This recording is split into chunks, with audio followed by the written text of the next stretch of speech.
Aloha, malolele, and talofa. Welcome back to the Aloha EQ or Emotional Intelligence podcast, the place where emotional intelligence meets island wisdom. I'm your host, Ruth Kongaika, and today's episode, Can Emotional Intelligence and Artificial Intelligence Coexist? This is part 2.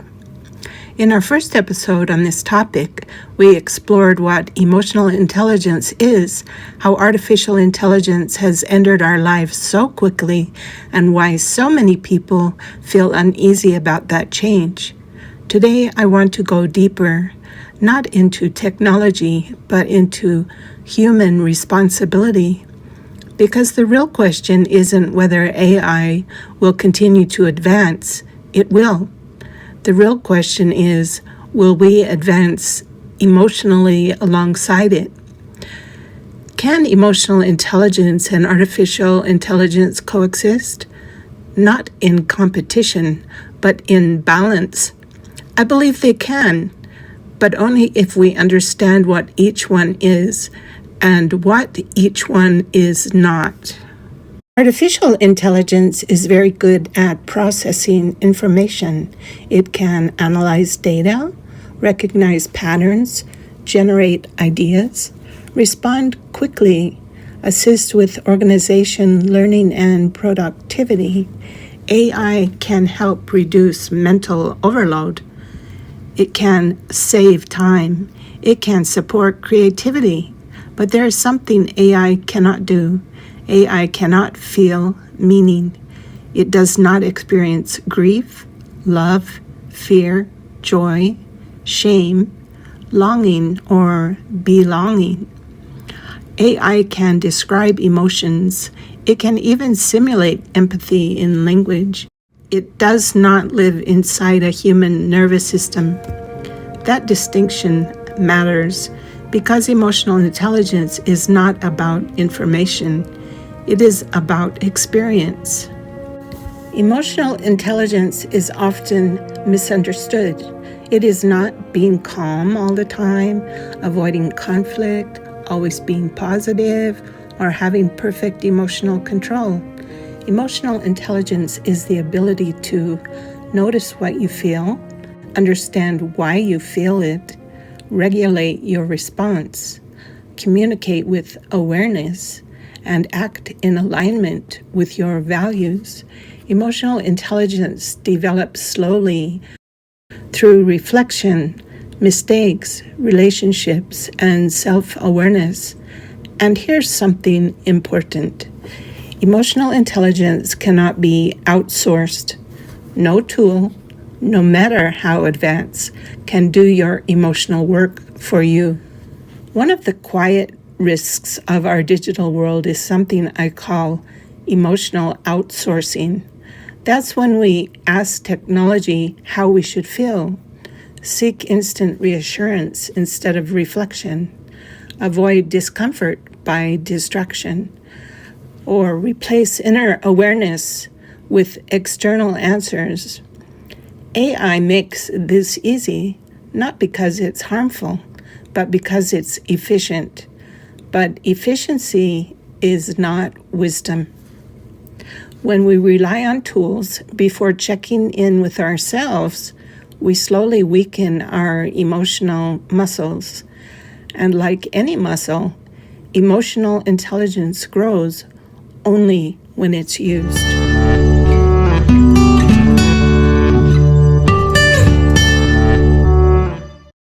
So how can emotional intelligence and artificial intelligence coexist?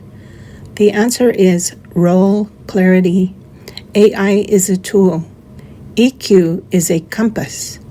AI can help you organize tasks, clarify options, generate ideas, and reduce cognitive overload. But emotional intelligence must decide what matters, what feels aligned, when to pause, when to say no, when to rest, and when to act.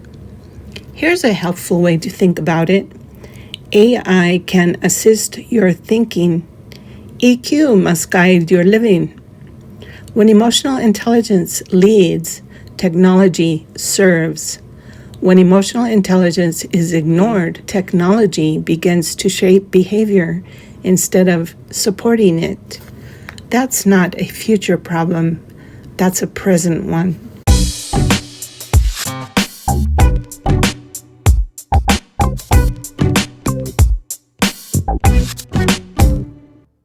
Because speed increases pressure, comparison increases anxiety, information increases overwhelm, automation increases disconnection.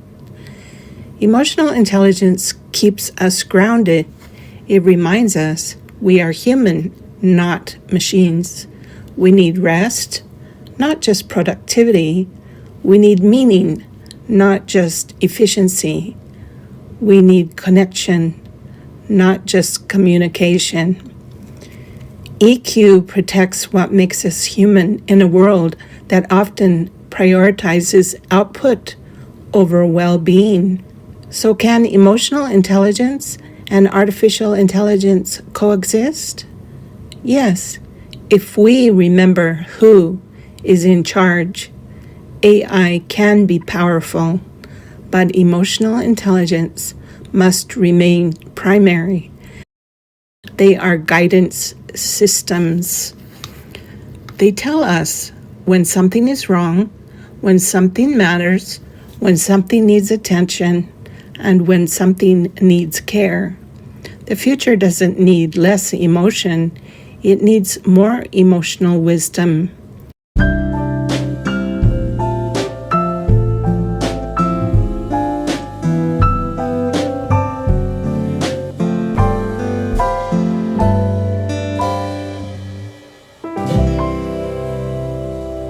Thank you for spending this time with me today. If this conversation resonated with you, I invite you to pause just for a moment and ask yourself, where can I bring more emotional awareness into my relationship with technology? Until next time, stay grounded, stay curious, and keep leading with heart. Aloha.